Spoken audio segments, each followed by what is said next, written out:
On behalf of the General Assembly, I have the honor to welcome to the United Nations His Excellency Mr. George Walker Bush, President of the United States of America, and to invite him to address this Assembly. Mr. Secretary General, Mr. President, distinguished delegates, ladies and gentlemen, thank you for the opportunity to address the General Assembly of the United Nations.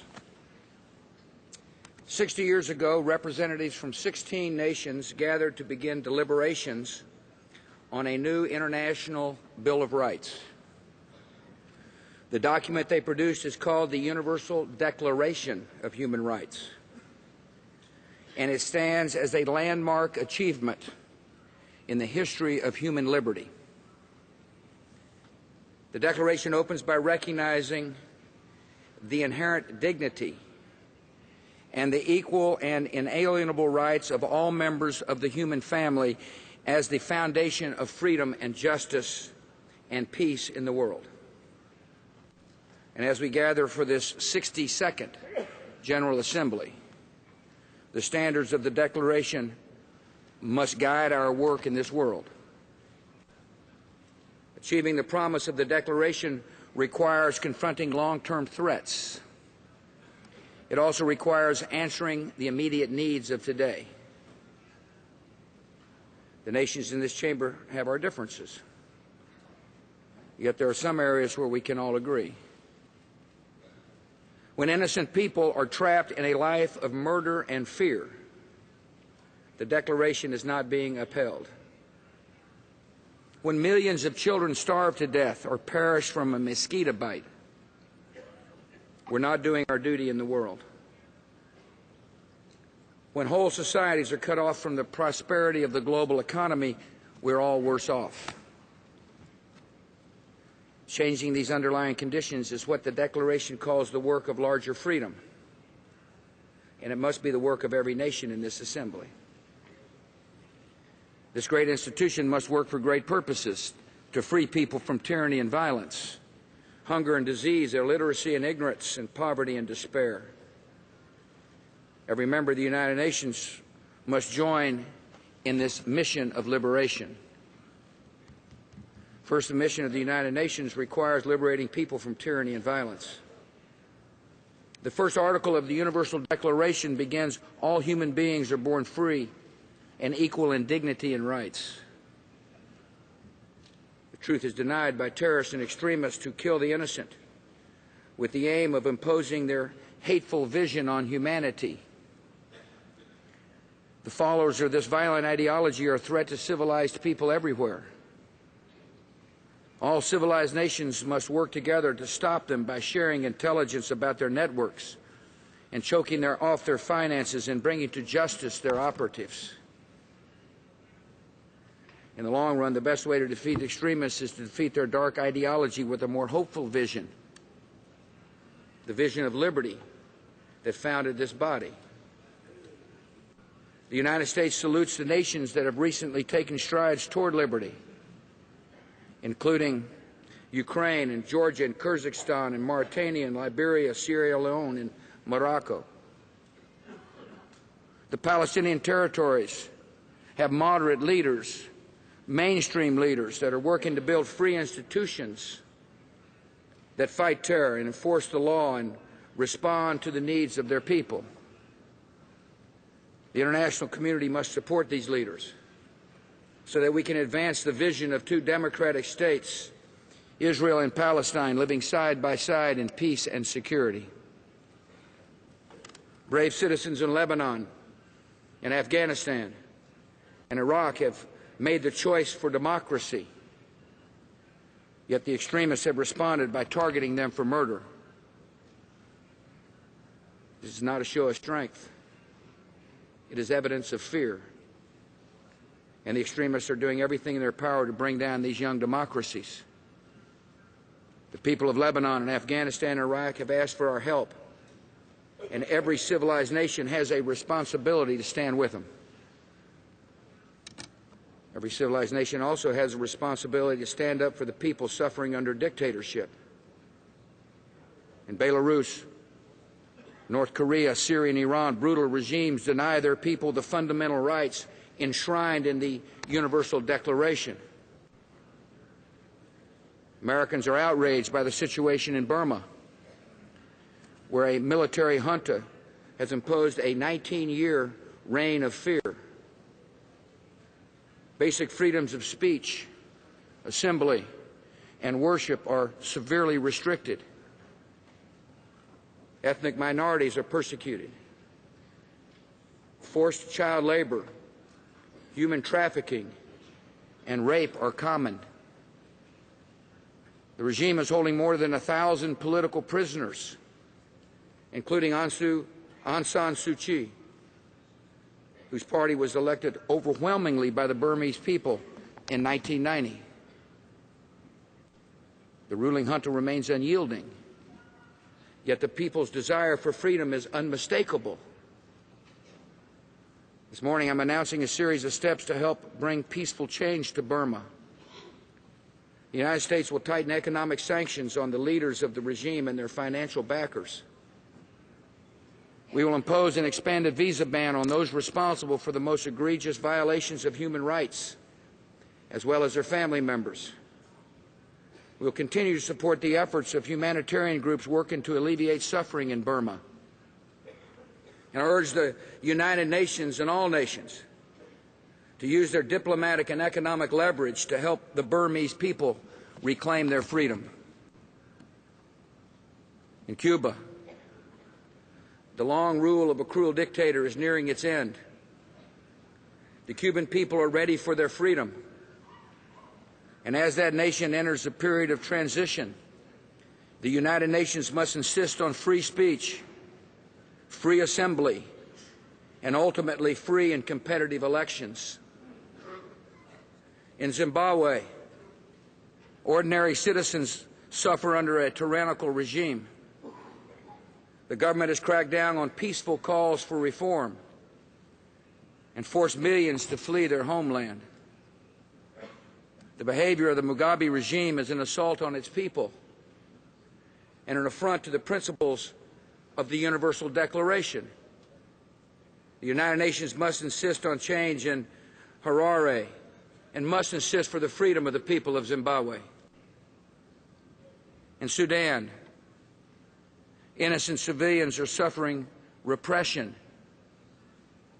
And in the Darfur region, many are losing their lives to genocide. America has responded with tough sanctions against those responsible for the violence. We provided more than $2 billion in humanitarian and peacekeeping aid. I look forward to attending a Security Council meeting that will focus on Darfur, chaired by the French President. I appreciate France's leadership in helping to stabilize Sudan's neighbors. And the United Nations must answer this challenge to conscience and live up to its promise to promptly deploy peacekeeping forces to Darfur. Second, the mission of the United Nations requires liberating people from hunger and disease. Article 25 of the Universal Declaration states everyone has the right to a standard of living adequate for the health and well-being of himself and of his family, including food and clothing and housing and medical care. Around the world, the United Nations is carrying out noble efforts to live up to these words. Feeding the hungry has long been a special calling for my nation. Today, more than half of the world's food assistance comes from America.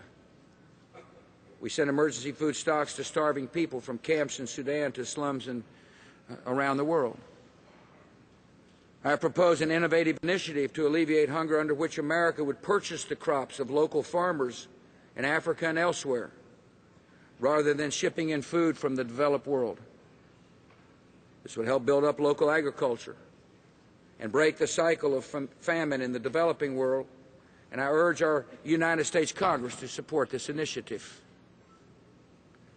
Many in this hall are bringing the spirit of generosity to fighting HIV/AIDS and malaria. 5 years ago in sub-Saharan Africa, an AIDS diagnosis was widely considered a death sentence, and fewer than 50,000 people infected with the virus were receiving treatment. The world responded by creating the Global Fund, which is working with governments and the private sector to fight the disease around the world. The United States decided to take these steps a little further by launching the $15 billion emergency plan for AIDS relief. Since 2003, this effort has helped bring cutting-edge medicines to more than 1 million people in sub-Saharan Africa. It's a good start.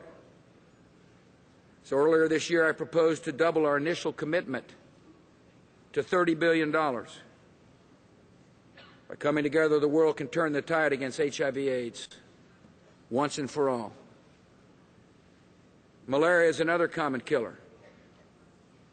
In some countries, malaria takes as many lives as HIV/AIDS. The vast majority of them children under the age of 5 years old. Every one of these deaths is unnecessary because the disease is preventable and treatable. The world knows what it takes to stop malaria: bed nets, indoor spraying, and medicine to treat the disease. 2 years ago, America launched a $1.2 billion malaria initiative. Other nations in the private sector are making vital contributions as well. I call on every member state to maintain its focus, find new ways to join this cause, and bring us closer to the day when malaria deaths are no more.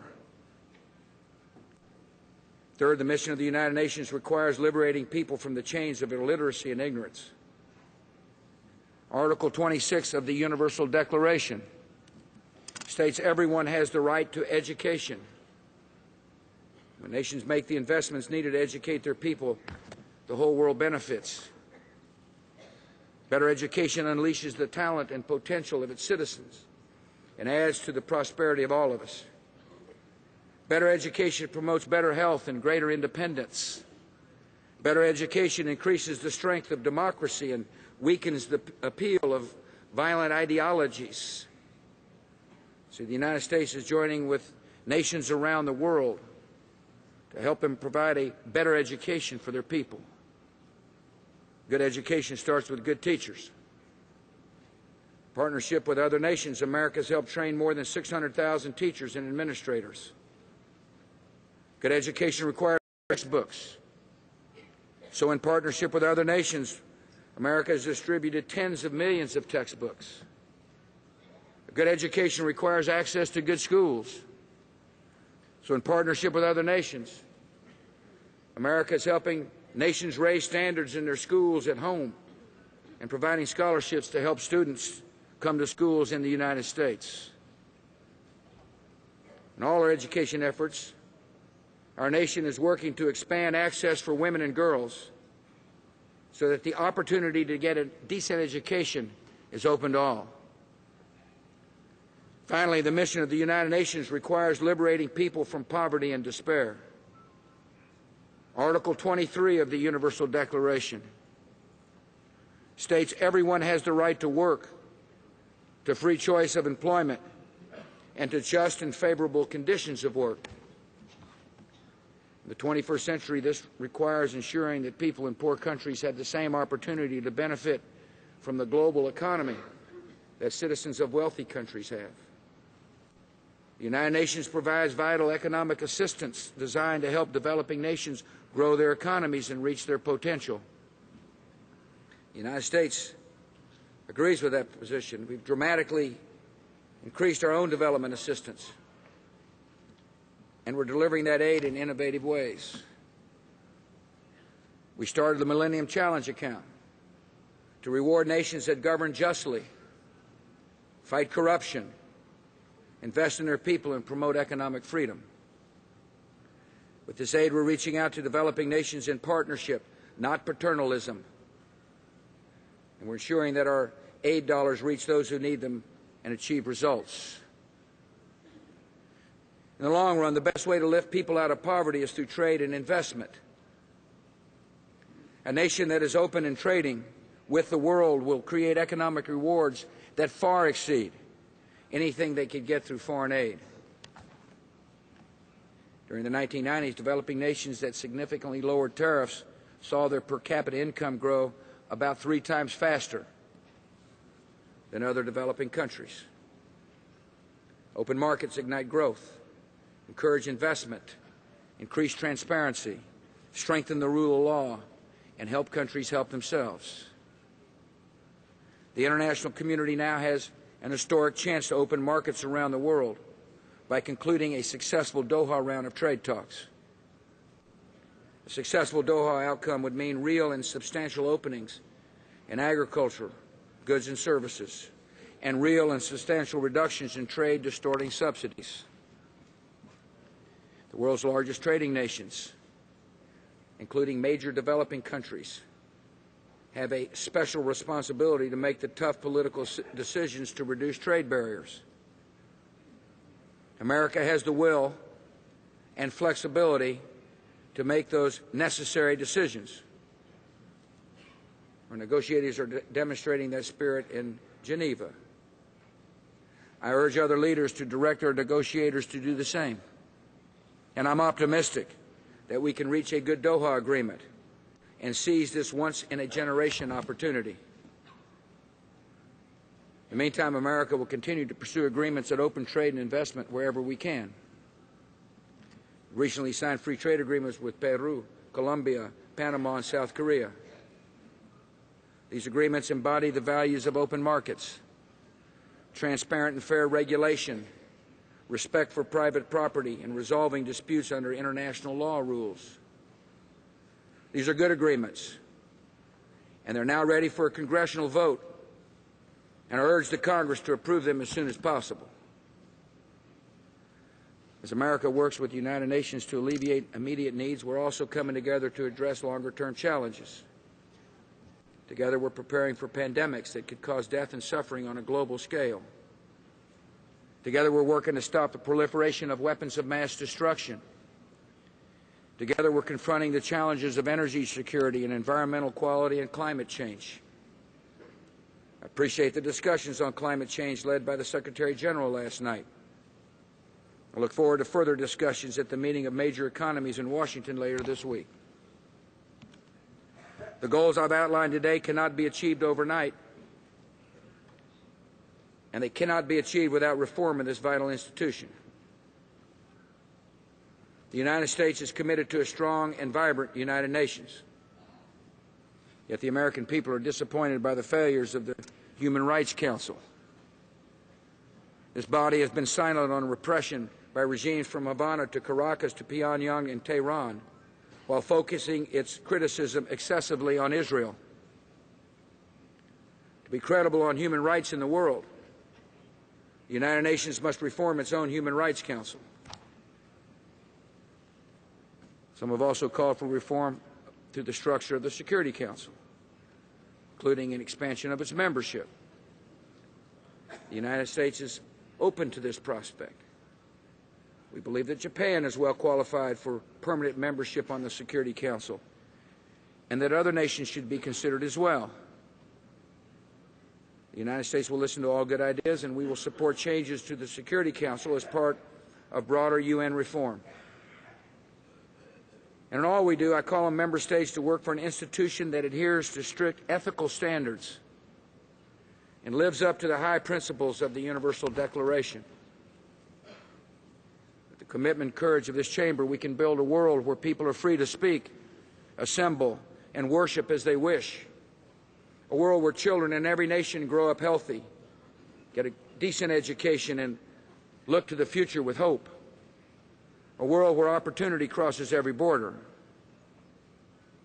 America will lead toward this vision where all are created equal and free to pursue their dreams.